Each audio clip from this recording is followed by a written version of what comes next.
C'est bon? C'est bon. Allez Olivier, est-ce que tu as senti que cette victoire à Caen elle avait amené un peu de confiance, de fraîcheur? Est-ce que tu as senti que ça avait apporté un petit peu de choses positives? Oui, obligatoirement. On courait après depuis un certain temps, notamment à l'extérieur. On avait réalisé de bonnes performances, notamment à Valenciennes. On aurait pu mériter un petit peu mieux, peut-être que le match nul. Donc à l'AFC, même si on perd le match, pareil, on aurait pu aussi ramener quelque chose de plus intéressant. Donc c'est bien de prendre des points à l'extérieur, ouais, c'est bien. Puis face à on va dire à une équipe, à un club qui est très ambitieux, qui joue l'accession en Ligue 1. Donc bien sûr, c'est rassurant pour nous. Je pense qu'on en avait vraiment besoin. Et ça doit nous faire prendre conscience aussi pour la suite. Et puis sans prendre de but aussi, c'est vrai que c'était un petit peu ce dont on parlait régulièrement avant la trêve, c'était ces erreurs défensives quand même qui nous coûtaient cher. Là, le fait de ne pas prendre de but, on avait besoin de retrouver une solidité défensive, il fallait trouver quelque chose, certains leviers.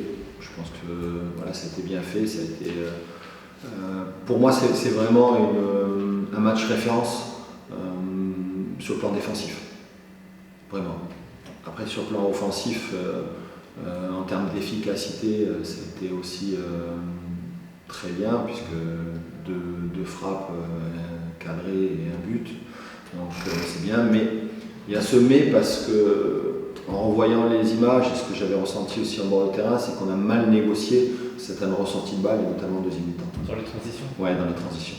On a perdu trop rapidement dans les enchaînements, on n'a pas réussi à trouver le joueur lancé ou le joueur libre, et finalement ça nous a fait défaut, et c'est pour ça qu'on a beaucoup subi en deuxième mi-temps, beaucoup trop à mon goût, et on aurait dû faire remonter le bloc un petit peu plus haut. Un joueur qui a marqué des points, c'est Mamadou, même s'il a encore du déchet technique, on l'a vu, mais bon, il marque. Puis au-delà de ça, on voit qu'il est hyper impliqué dans les replis défensifs notamment. Est-ce que ça peut en faire un titulaire, alors pas indiscutable évidemment, mais est-ce qu'il a marqué des points en tout cas à tes yeux à Dornano? En tout cas, il fait en sorte de poser des problèmes au coach. Et ça, c'est bien. Un vieux riche, comme on dit plutôt. Ouais, et puis moi je suis content parce que Mamadou, je l'ai soulevé après le match. C'est quelqu'un qui a un état d'esprit remarquable, qui est dans le collectif, qui n'est pas, je veux dire, spécialement dans le côté individuel, même si ça reste un attaquant, et quand on est un attaquant, on est toujours un petit peu, quelque part, un peu égoïste, ce qui est normal, entre guillemets, mais lui, il a cette volonté d'être présent, mais d'apporter vraiment des choses collectivement. Et ça, c'est bien. Il a des qualités, on le sait, il progresse d'entraînement en entraînement, de match après match. Il a une grande motivation. C'est bien. Après, il faut qu'il y a des aspects qu'il doit corriger, il le sait, mais ça va venir. Un petit mot sur Nîmes, l'adversaire qui n'est pas au mieux. Je pense qu'ils vont venir ici, justement avec cet esprit un peu revanchard qui était le vôtre encore avant d'aller à Caen. Tu t'attends à quel type de match face Ouais, c'est des matchs difficiles, l'image de ce qu'on a vécu face à Laval. Simplement, il ne faut pas du tout rééditer ce qu'on a fait. On sait qu'ils sont aussi dans une passe difficile, mais Nîmes Olympique est un grand club avec une grande histoire. Le seul truc, c'est que sur les statistiques, il y a eu 6 matchs, 6 face-à-face entre les deux équipes, et je crois qu'il y a eu 6 défaites de la part de QRM. Donc on a envie aussi de montrer qu'on a peut-être eu un accident face à Laval, et montrer aussi, de faire. On a envie de poursuivre notre série, quoi. En fait, c'est surtout ça. C'est ce qui fait rapidement grimper en Ligue 2, généralement, c'est les séries. Oui, les séries, c'est clair. Donc, on sait qu'ils vont venir avec la volonté de très bien défendre et puis de mettre des contres, comme ce que font la majeure partie des équipes quand on va à l'extérieur, donc nous les premiers aussi. Donc avoir moins de situations, mais être pour nous efficace, c'est surtout ça, quoi. C'est bon pour moi. Pour moi, comme d'habitude, à tout dit, c'est bien. Mais je voulais savoir surtout sur l'élan de gagne qu'il y a eu à Caen, et si vous pouvez récidiver, c'est-à-dire avec Nîmes, ça serait. Je parle en tant que public. Ça serait formidable et ça prouverait vraiment cette fois-ci que ça y est, quoi. Non, il n'y a rien qui. Malheureusement, chaque match a sa propre histoire. Je pense que si on entame de la même façon que le match face à Nîmes, de la même manière face à Caen. Je veux dire, voilà, cette rigueur défensive va nous apporter certainement plus de confiance automatiquement. C'est sûr que si on fait le même début de match qu'on face à Laval, ça va être compliqué. Pas se mettre de handicap. Puis on a besoin de fidéliser notre public. On a besoin aussi voilà, de pouvoir leur faire vivre voilà, une saison agréable, une saison difficile, parce qu'elle sera difficile, on le sait. Tout le monde, il y a cette année 4 descentes, mais on sait aussi l'objectif qu'on a, et il est dans le coin de notre tête, et il le sera jusqu'à la fin du championnat, jusqu'à la 38e journée. Donc on a besoin de créer voilà, une véritable identité dans ce club. Voilà. Là aujourd'hui, bien sûr, elle n'est pas encore, ça va être lié avec les résultats, mais voilà, on a besoin de force, on a besoin d'être aidé et que les gens nous soutiennent aussi, quoi. Alors tu parlais de défense, je voudrais savoir ton sentiment sur l'incorporation de Ben Youssef à Caen. C'est une stabilité pour le club, je pense. Ben, c'est une stabilité pour l'équipe et pour l'effectif, pour les jeunes joueurs aussi. Avoir un garçon de cette expérience-là, c'était pour moi essentiel. Et il va apporter voilà, tout son vécu, ses idées aussi, faire partager ce qu'il a pu connaître à la fois en France mais aussi à l'étranger. Et ça, bien sûr, voilà, c'est un joueur qui, depuis qu'il est là, très positif, je veux dire, va toujours de l'avant et puis essaye voilà, de corriger aussi ce qui ne va pas. Par rapport à Nicolas Usaï, ça va être un moment particulier pour la simple bonne raison, c'est que Nico, on est rentré au centre de formation à l'Olympique de Marseille ensemble en 1993. Et qu'à la sortie, moi je suis devenu pro et lui non, et il a eu un parcours un peu complètement atypique.